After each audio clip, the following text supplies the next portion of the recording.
right. Indiana Jones and the Dial of Destiny. Indy, we got to talk. Spoiler talk. Fucking finally! I can't. I don't have to keep my mouth shut for once. Finally! Pancakes! Get back here! I don't have to keep my mouth shut. Finally!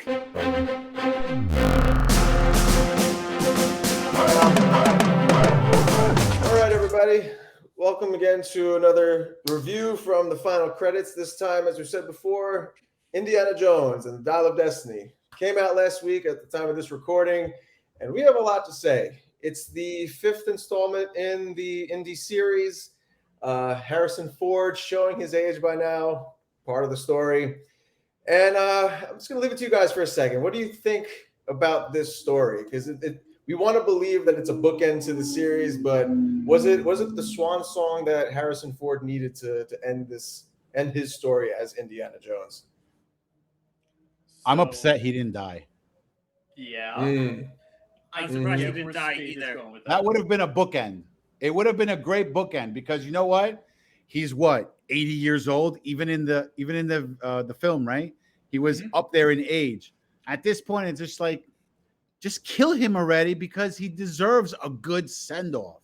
He deserves to end his story with him just, letting the world survive and he passing on to the other world. Yeah, I mean, I will say, like, the little hat grab at the end of the movie was, like, really cute, but ultimately he should have died. There was multiple times in this movie he should have died, like, from the get-go, just because he's an old man. Well, if that's the case, he should have died many video movies before. Well, yeah, actually, let's talk. There's something I kind of want to mention too, and I was kind of scared not to say anything, but now we're doing spoiler-free, fine. In the beginning of the movie, we actually do see Indy coming at waking up from his chair or his bed, whatever, and we get a look at him, and this is gonna sound a little weird, but Harrison Ford looks really fucking good for his age. I don't know if it was fucking digital or anything, but the dude was rocking a 4-pack, and I'm like, yeah, no, good for him, man. Yeah, I thought the same thing. Shape. Guys, round into shape. Don't worry, it's okay. Well, you know what? We kind of already skipped to the end of the movie. Let's dial it back. Okay, a little start bit from the beginning. Because you mentioned CGI on him. Let's talk about that. The beginning of the movie opens up. I think personally, because they had so much footage of him, I think it looked good. But I'm not going to give you the reason why I think it was bad. This guy below is going to tell you why it sucked. Go ahead, Big Grim. Okay, so the reason why, and I think you guys did agree with me in the initial seeing of this. I know exactly what you're going to say.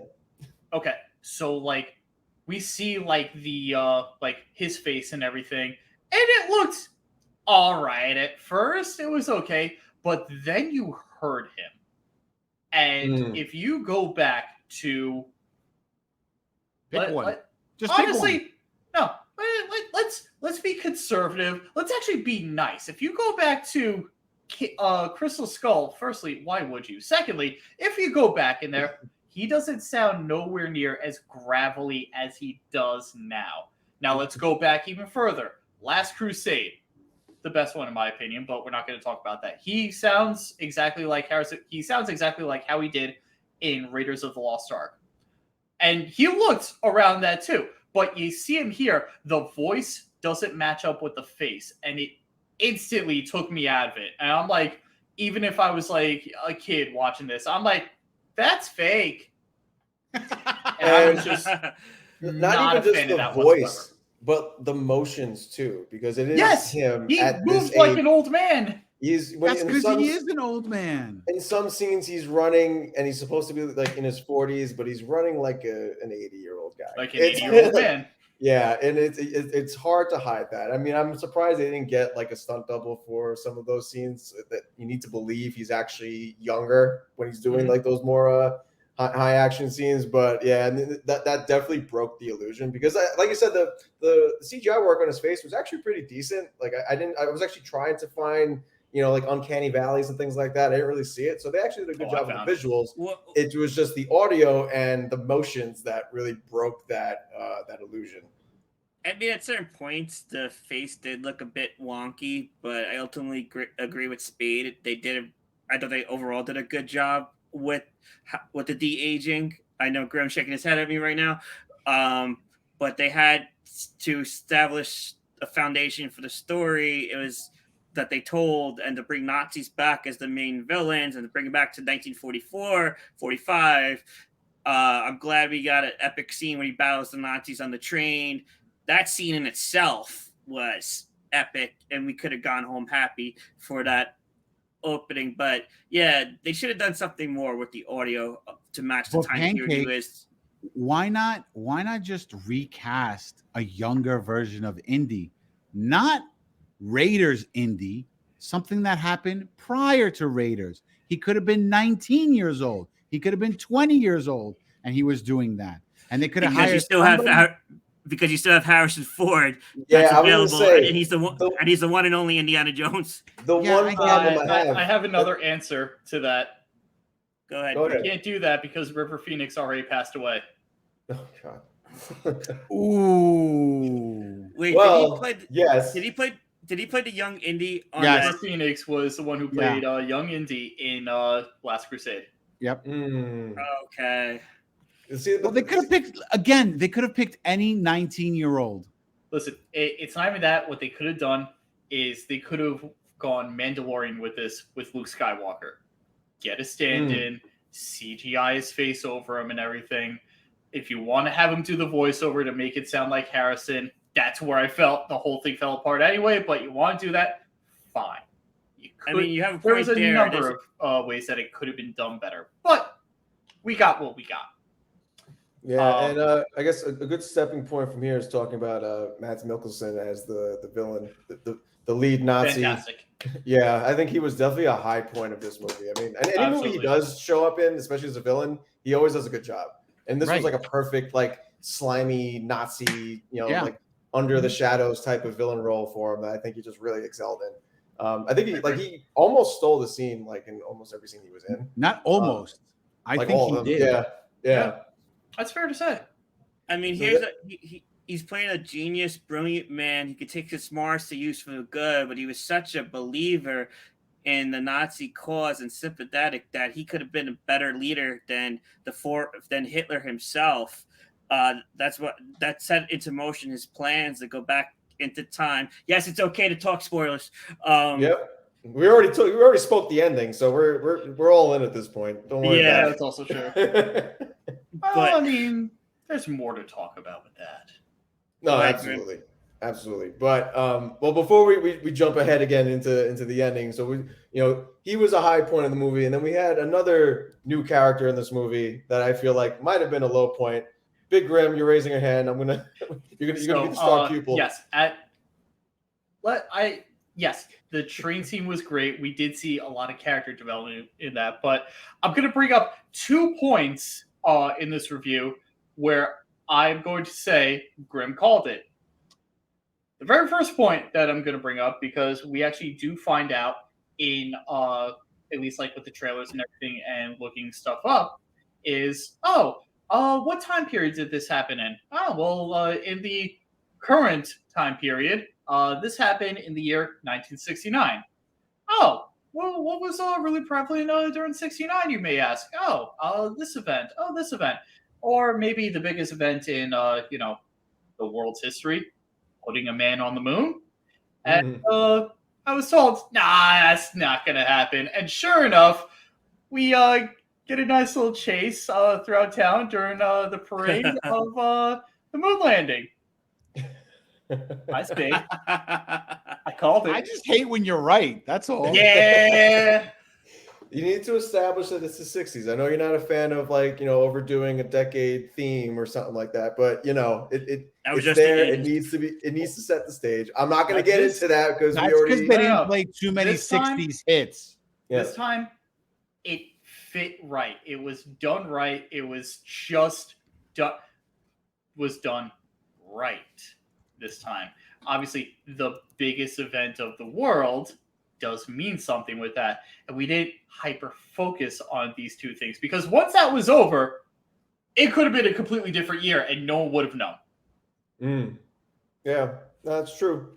I think they did a good job setting the scenes like with like the time period that it was in. I didn't really have anything like against that, but Grim, I wanted to get into the other new character I mentioned before, Helena, the goddaughter, Phoebe Waller-Bridge, the actress.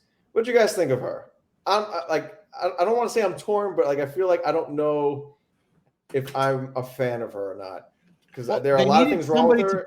They needed somebody to put in there because nobody liked Shia LaBeouf as his son in Crystal Skull. So they're like, okay, let's kill him off screen. Yeah. So he just magically died because he went to, whatever. Yeah. He went to the war. War? He went to Vietnam. Oh, Vietnam. So he went to Vietnam and he passed away there. So we're just going to bring up this random character. Hey, it's his goddaughter. Let's bring her in and say they've had an estranged relationship because of her father and blah. It was a little much, but at the same time, it was kind of believable. It wasn't that bad. No, it wasn't bad. See, the thing is, my issue with her is that she actually had really good chemistry with him. I thought like on screen together, they had like a lot of good dialogue that like just was like I could buy into it. But I felt like her character was like driven into the ground. Like, okay, you like money. You're driven by getting cash. All right. Like, where have I seen this before? Like 10,000 times. Big Grim. Again, my star pupil today. Okay. I have two things I got to say about this real quick. Number one, I have a reason why Shia LaBeouf wasn't really all that liked. Not due to his acting. It honestly wasn't about that. But let's turn back the clock a little bit, and if I'm wrong, then I'm wrong, and I apologize. But right around this time when Crystal Skull came out, Shia was the Hollywood guy. This was his breakout year. This was the time when Transformers came out, Eagle Eye came out. This was his time in the sun, and he was just the guy to be casted. So I think that's why we were all just like, oh God, Shia again? What the heck? And Disturbia. And Disturbia. So I think that's why we get a lot of hate for Shia. And after watching the movie, I'm going to be honest, it would have been nice to see him in this movie. But anyway, so, okay. I have a reason why the goddaughter was the way that she was. Because, and this is also going to lead to, I think Harrison is officially done with this. Because we have a new predecessor. That's no secret. To the series. No, listen. We have a new predecessor to the series, and it works perfectly with this. Because let's go back a couple of movies. Let's go back to Temple of Doom. Because that's who we have right now in The Goddaughter. We have Indiana in Temple of Doom was all about getting two things. Fortune and glory. And that is what she wants in this one right now. Right down to having her own sidekick. A young Short Round is going to come in part 6, right? We're going to have Short Round come back. Listen. And he's going to say, oh no, Indy, you die. Listen. I wish we got Sala back, okay? Yeah. It could happen. Give him hell, Indy. And then everyone's awkwardly looking at him. Oh. Yeah, no, that was a downer. But Indy, I love you. Indy, I love you. I mean. Hey, we do have like the perfect predecessor already, and we saw her arc change in this movie. So she's not all about fortune and glory anymore. Now she is more about it belongs in a museum, which I feel definitely helps to her character. So I think, Harris, like his character most definitely should be done. This is a good bookend, and we now have a continuation should we continue going on. Yeah, I mean, I don't know what they would call her movies, like Helena Jones or Indiana Helena, whatever. But why not? They could continue calling her Indiana Jones. Why not? They could just bring back the original title to the series. It was never supposed to be Indiana Jones, then put in the next title and blah blah blah. It was originally called Raiders, and it was supposed to be Raiders semicolon, or is it colon? Whatever. Colon. Raiders of the Lost Ark. Mm-hmm. with Indiana Jones or something like that. That was the original title for the series. And then after the movie came out and it was a hit, they changed it to Indiana Jones and the Raiders of the Lost Ark. So they could bring that back. Yeah. Yeah, that's interesting. I I'd be actually down didn't know for that. anything. But like I think that. we're getting ahead of ourselves. I don't think that's going to happen at all. Yeah. Ever. Well, Never. I think after the performance of this movie, probably not. And at least not for a very long time. And we're not going to get her as the character because it's going to be that. Oh, long. hell no. Hell no. Period of I time. bet you we're going to have a 95-year-old Harrison Ford come back and do one more before No. we see her get her own I spin-off hope movie. not. No, and then really it all hope ends up not. being a dementia dream in a nursing home. Oh, God. Or the whole series is a dream inside the mind of Han Solo trapped inside the Oh carbonite. God, all 5 movies. No. I still stand by what I said in the short that I freaking love this movie. I'm more calm now, but the sequence when they just take off to the Middle East to Italy, and then when they eventually go those back little inside, transition scenes across the map. Yeah. yeah. That's classic Indy. Yeah. So no. here's the thing. They do that. The first time when he did fly off, they didn't have that transition scene. No. And I was just like, where's my transition scene? I know. I got Where upset. is it? Give me my transition scene movie. But then they gave us 2 more after that. I'm like, oh, good. Okay, you get to live, movie. Now, I want to talk about the title MacGuffin of this movie itself. I want to talk about the Dial of Destiny for a second. Can we do that? Can we have a little section of this Before we get into this? that, we're Can going to we? head to, oh, look, it's number 2 where Grim called it. I didn't say it to you guys, but the second that I saw it, it was like a dial and it like rewound backwards. I'm like, it's going to be It's a time clock. travel. I know it's going to be time travel with this. Well, you kind of also got that from the trailer. So That's what I mean. Yeah. So, okay, I'll let you guys talk about the time aspect of that whole thing. I think you'll know like how I feel about it. Yeah. But I'm gonna possibly blow your minds right now in multiple ways because that actually wasn't my biggest issue with it. It didn't hit me until like a day or so after the movie. I want you to think about the whole premise of this and tell me if this sounds familiar to something that we've seen quite recently. This movie revolves around an ancient MacGuffin that is apparently so powerful that it needs to be split into 2 pieces. The villain gets the first piece early on in the movie, and the whole rest of the movie is a wild goose chase. it's Infinity War. No, Okay. It's much more recent than Infinity War. This doesn't sound familiar to you at all? 2 halves of one ancient MacGuffin that we just have to put together so it could work. The villain has one half. We have to make sure he doesn't get the other half before all hell breaks loose. Transformers. We just got this 2 weeks ago in Transformers: Rise of the Beast. It's the same. It was the same exact plot structure. The whole thing was recycled from a movie we just saw 2 weeks ago. Well, Hollywood. In fairness, No, hold on. I don't like that fairness, trend. I don't like this trend in Hollywood. Stop it. I don't like that. Stop it now. that is In a weak fairness, plot they were device. different studios. They were filmed at different times. Mhm. So it's a coincidence. I don't know. I Coincidence don't. that does keep on happening because I am recalling at least one movie that did this a while-ish ago, like early 2000s. That this was the Tomb Raider movie with Angelina Jolie too. They did that too. Yeah. I don't like that. It's because you know what it is? It adds so much extra padding to the story, the writing that doesn't need to be there. It's like, oh, the villain won the first round, and now we got to make sure he doesn't win the second round. But it's like, just make why does it have to be split into 2 and put together like a Lego brick so it could work? It's so dumb. It's such like an artificial way of like making these are movies, not like 90s collectathon platformers. You know what I mean? Like it's like we shouldn't be like all about collecting shit. It just annoys me. And like when I realized that, like especially after just seeing Transformers, I was like, you gotta be freaking kidding me. On top of all the time shit, like that was already ridiculous enough with this movie. At But- least Oh with no, John, you at least with complaining about time travel and interdimensional stuff? Florals in spring? you At know least what? Go ahead, Pancakes. Go ahead, because I'm At going to go least off. with the time stuff, it wasn't like they went back in time early on in the movie.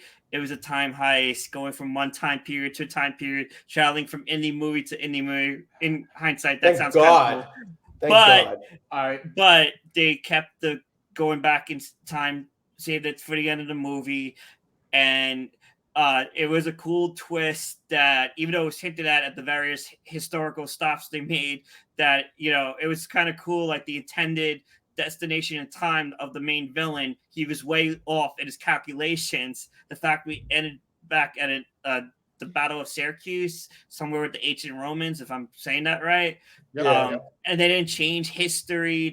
They were only in history briefly, and Indy teased whether or not he was going to stay or not. And I really thought he was going to stay. And I like that would have been an interesting ending before he got knocked out cold by I Helena. hated. Yeah, It would that would have been great.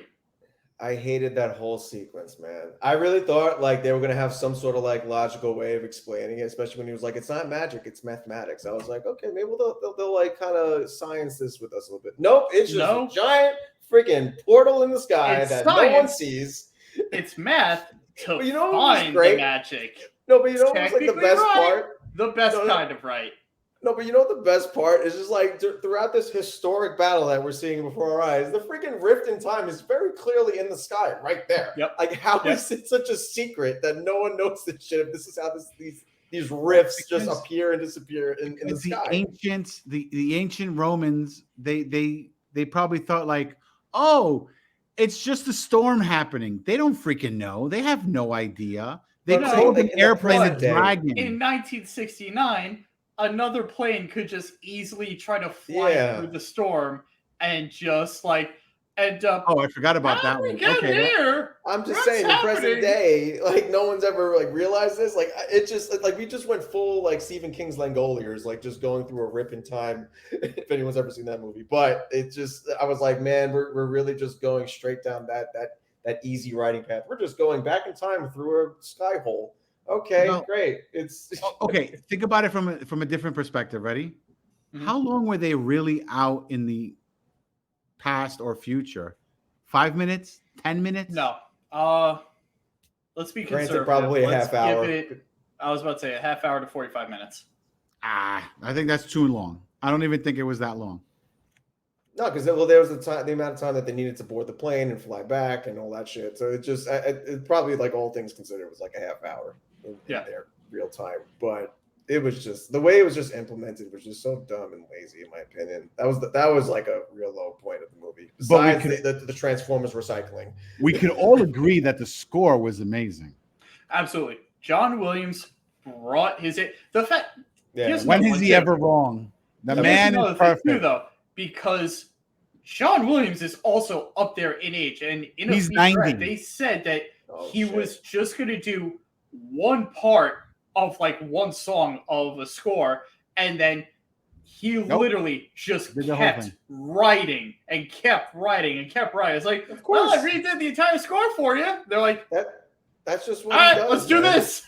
Thanks. It's in his DNA. That's just what he's going to do. You can't stop the man. He's incredible.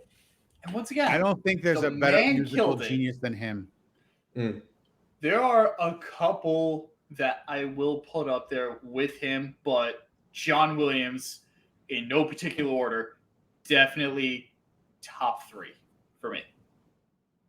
Oh, like boats, he might be my favorite, honestly. That's fair. That's a fair assessment. Yeah. Can I guess your other two? Can I guess your other two possibly? Sure, Pancakes. Why not? Sure. Hit me. Danny Elfman. He's and Hans Zimmer. One of those is correct. Hans Zimmer put it like top 5. Yeah. Which one was I right about? You'll never know. Wait, hold on. We're talking about Indy. Let's back to Indy. Back to Indy. Rewind. Rewind. Yeah. Back to Indiana Jones and the Dial of Destiny. Yeah, I was going to reel it in any minute anyway. So, okay. Did we miss anything before we give our final thoughts, or? Did we like the visuals, like the various? Yeah, I mean, we talked about the CGI, the de-aging, all that stuff. It was good. CGI. Yeah. Look, I called it right before watching the movie. Right before we walked inside, I said, watching the trailers, this is an indie movie, but visually it's not going to be an indie movie. And I was kind of right. We didn't need a car chase in Indiana Jones that long. Yeah. It was fine to do it, but to do it for that amount of time and that quick, fast pacing that you would see in the Fast and Furious movie, It felt forced. a little too much. It did, yeah. That was too much. I'll agree They with could have you on cut that half by half and made the movie 15 minutes shorter just by cutting that scene alone in half. Yeah. Hey, we got a like horse- they were checking a box off of like we got a car what the chase status quo scene. was. We got a horse chase scene. Technically, a plane chase scene. Yep. Subway. So he was hitting Yep. almost a chance. Oh, the boat. When they fight on the water. The only thing that we were missing is Tom Cruise running. Thank God we didn't get that. Oh, and the eels. Don't forget the eels that look like snakes. Yeah. Yeah. That was a funny little callback. You know what though? Honestly, like it. Now that I really think about it, the pacing to this movie really was just like so incredibly rushed, where you really could afford to just slow things down. Arguably, the two best Indiana Jones movies were Raiders of the Lost Ark and Last Crusade, and like they are a lot slower in pace. Still heavily action packed, but the pacing was done perfect in both of those movies, and none of it felt rushed. I can honestly say, looking at both those movies, I didn't look at my watch once. I didn't look at my phone once to wonder, oh my God, how much more time do I have in this movie? What's going on? Like, the edge of my seat every time too. You're making me realize that there was like a lot going on in this movie, like more than than it needed to be. Like we had Indy's story, like getting older. We had this, the arc with his goddaughter. We had the Nazi arc, on the villain side. We had the whole history thing with the Dial of Destiny, and like all this stuff put together, all the pacing, all the references to past movies, all that stuff.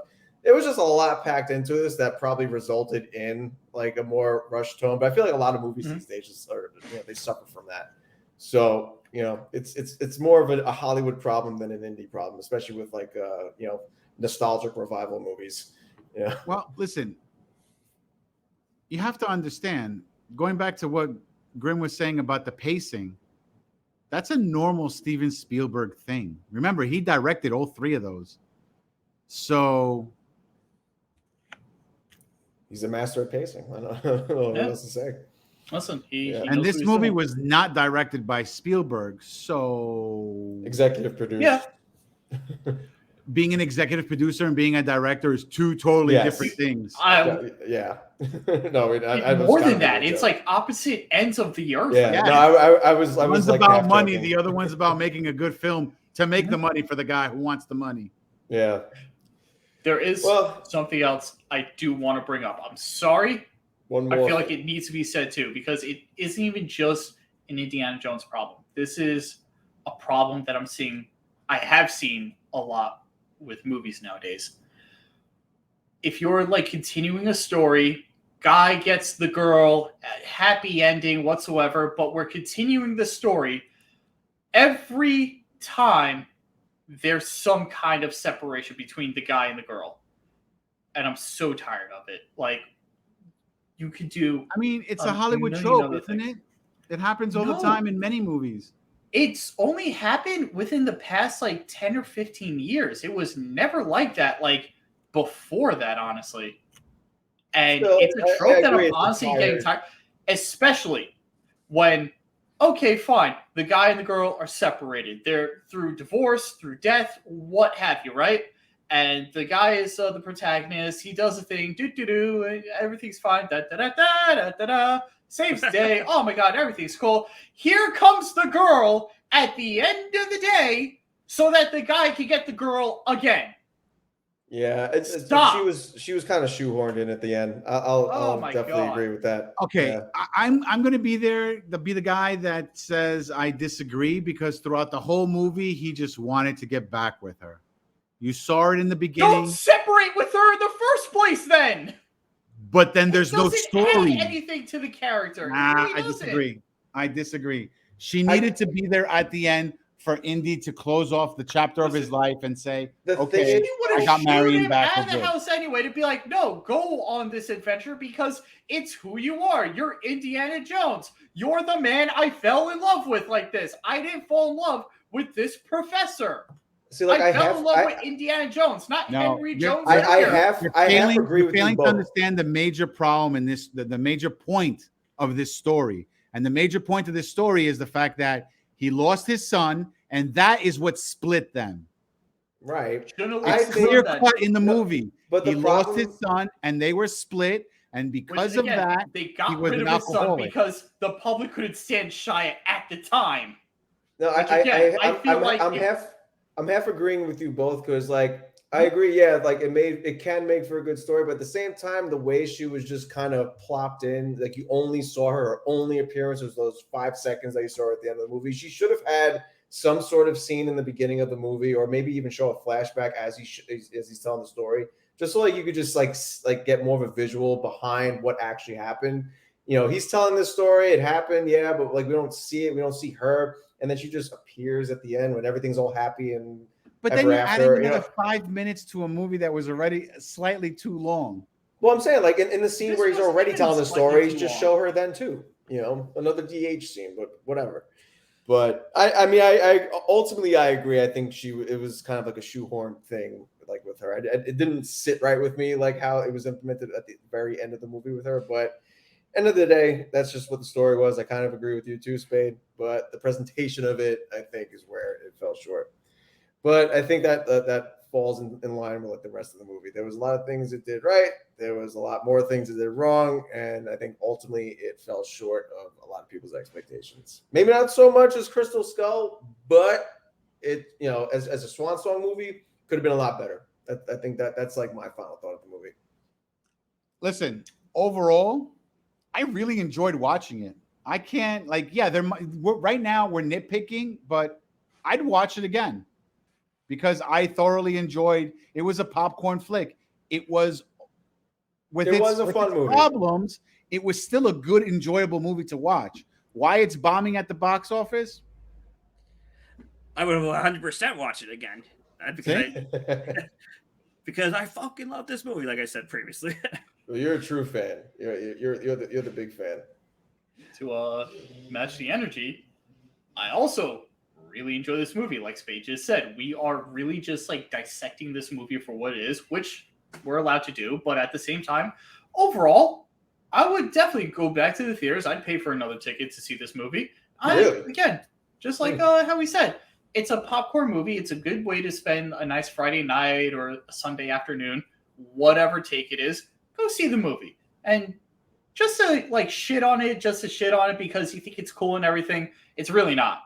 Which I find a lot of people really are just for no reason. Oh, yeah, here's a new thing that we're shitting on. Cool. I'm gonna hop on the bandwagon. Why don't You know why they're doing that though, right? It's all because, hey, we projected that this movie was going to make 60 million and it didn't. So let's just shit on it. That's exactly what it is. And instead of helping that movie and saying positive things, because the movie wasn't horrible. We've seen other horrible movies this year. Have you remembered Avatar? Yeah. Yeah. Oh, I'm trying to forget. So the point I'm trying to make is that the movie is good. It's worth the $10, $15, $20 to go to the theater and watch it. It's not a horrible flick. It's great. You'll enjoy it. There's not one moment like, okay, there might be a moment where you're like, oh my God, why? But other than that, you're like, this movie was overall, it was good. It was. I like with me. What I was saying is that like there's just like a lot of things that like added up that just really pulled the movie back more than it should have. But yes, like I will agree, it was like a fun like popcorn flick. If you got time and money to spend on a ticket, by all means go see it. But those were our thoughts. We have a lot of them in this video, obviously. But what were your thoughts? Let us know down in the comments below. Did you see it? Are you planning to see it? Do you not want to see it? Let us know while you're down there. Ring that bell. Subscribe to us. We love all that stuff. Until next time, until the next review, roll credits. We out. Roll credits.